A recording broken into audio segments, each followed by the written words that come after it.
Hi, welcome to Gorgeous Alpacas and our stitch of the day, which is also our seaming option of the day.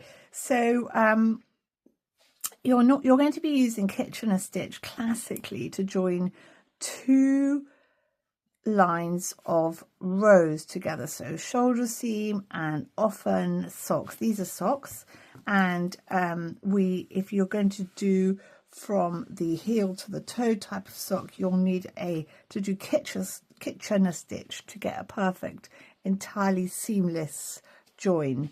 There are two ways to do Kitchener stitch. One is probably the most common one, is with a tapestry needle, which we are going to look at in our next stitch of the day. But first of all, we're going to look today with the option of using a needle, a third needle. As you can see here, we've used double pointed needles, the classic way to knit a sock with. Before we start, I wanted to give a shout out for this unbelievably lovely hand-dyed wool, Manos del Uruguay. This is called Manos Alegria Grande. It's their worsted weight. It's from Peru. It's absolutely fabulous. Obviously, worsted weight for socks is unusual, but these are called cozy socks. They're great for bed socks, or for someone like me that wears two pairs of socks right throughout the winter. They're my outer pair. And I could also give a shout out for the pattern, because I am one of those people that thinks, why would you knit a sock? What a waste of time. When I can buy such great ones and they wear out too quickly. But that was just before I discovered the Manos wool and the Manos patterns. It's just so nice to knit, and because it's worsted weight, it comes up quickly. If you're interested in looking at the patterns, we have them free on our website. Just go to gorgousalpacas.co.uk and look for patterns. It's under the free section. What more can I say? I think that's it really. We just need to kick into the stitch. We need to do Kitchener stitch. You need to have the same number of stitches on the front and the back. You line the two rows of stitches up together, and we work we work from the front stitches and then the back, front, back, front, back. You need to have your yarn on the back needle, and then we need to do a couple of setup stitches before we go into the sequence. So let's just do the setup stitches. We are going to knit the front stitch and pull the yarn through. We are going to pull the yarn through on every stitch, so I will stop mentioning that after a couple of efforts once you've got in the habit, because you have to pull the yarn through. Now we're going to go to the back row and we're going to purl and pull the yarn through. In both cases, we've left the stitch on. We started with 10 stitches and we've still got 10. So now we go into our sequence that we will repeat until the last stitch. Front row, purl, through. Why is that not coming? It's got a little bit caught up.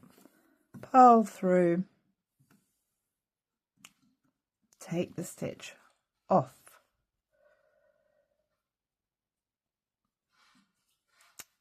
let's just get the stitch off, and then we're going to knit the next stitch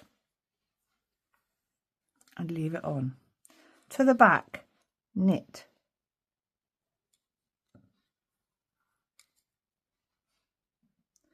and off.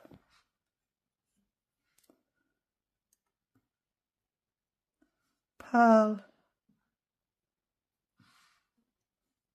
on. So we started with 10 stitches and we've literally got rid of one from the front, 2, 4, 6, 8, 9, 2, 4, 6, 8, 9. And now we're simply going to repeat that sequence. So it's purl on the front row and off, knit,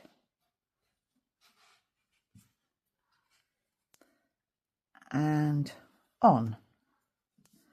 Let's go to the back row, knit,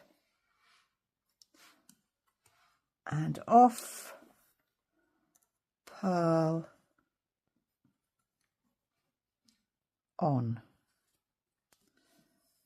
Now, as you can see, I'm pushing them back to the middle each time because it is quite easy for them to drop off unless you're quite particular about it.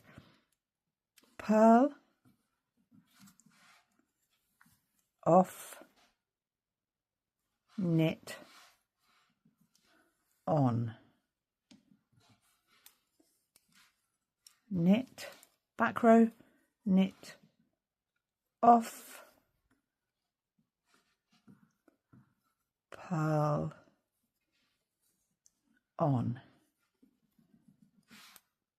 Front row, we're going to purl,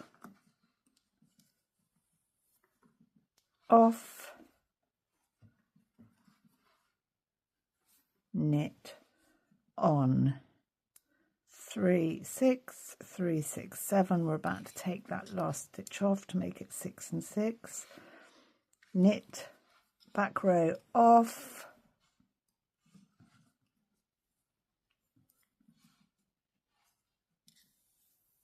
purl, on. Back to the front row, purl, off, knit, on, knit, off, purl, on.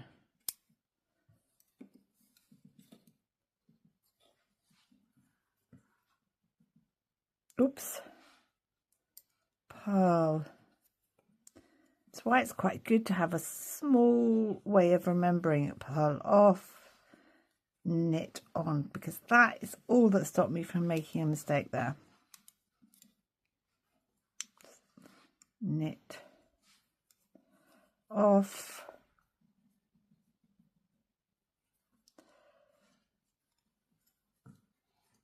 purl, on.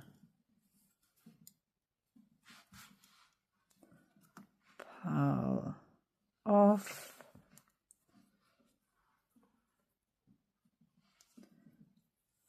knit, on. As we come towards the end, I'm going to show you why sometimes this is a preferred or the advantage of doing it this way over using a needle. A needle might be slightly simpler because you're not having to pull the yarn through in this way that one is perhaps not used to, but at the same time I will show you the advantage of doing it this way. Purl, on. Oof, that's got caught up too. Let's pull it by hand. Okay, to the front. We're getting to the end now. Purl, off, knit, on, and let's go to the back. That is knit. Oh, look at me, marvelous.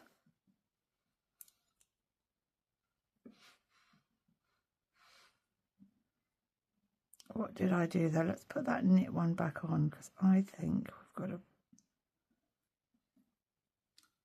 Right, so that was knit, on,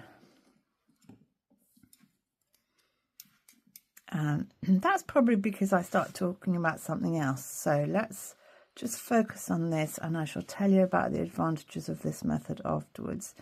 Knit, off, purl, on.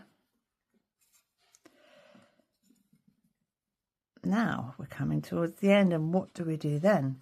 We're going to go purl, off, knit, on. Oh my goodness, we're down to the last stitch, and let's do the back, get that to match. Knit, off, and we'll take the purl,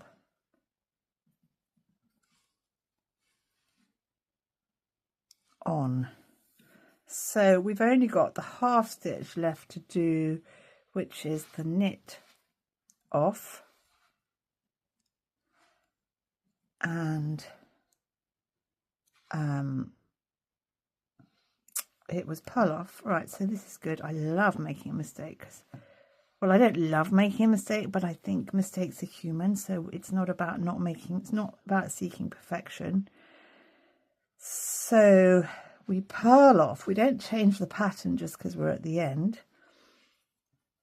We purl off the front and we knit off the back, don't we? But there's no second stitch on either side, so we pull that straight through. Now, when we've washed and blocked this, I've actually pulled those stitches into place, but when you wash and block them, they'll get into the right shape anyway, and that is essentially Kitchener stitch. We're going to weave in the end afterwards, but look at that. That is absolutely seamless. Now, I promised to tell you the benefit of using the knitting needle instead of the third extra needle, instead of a sewing needle, and it's simply, well, one, you don't have to find a tapestry needle. Who can ever find those at the right moment? And the other one is that you get perfect tension because you're using the needle that for the wool, the correct needle for the wool, and it gives you automatically the right tension. So that's it. That is the Kitchener stitch made with the third extra needle, and we'll be showing you the other one very soon.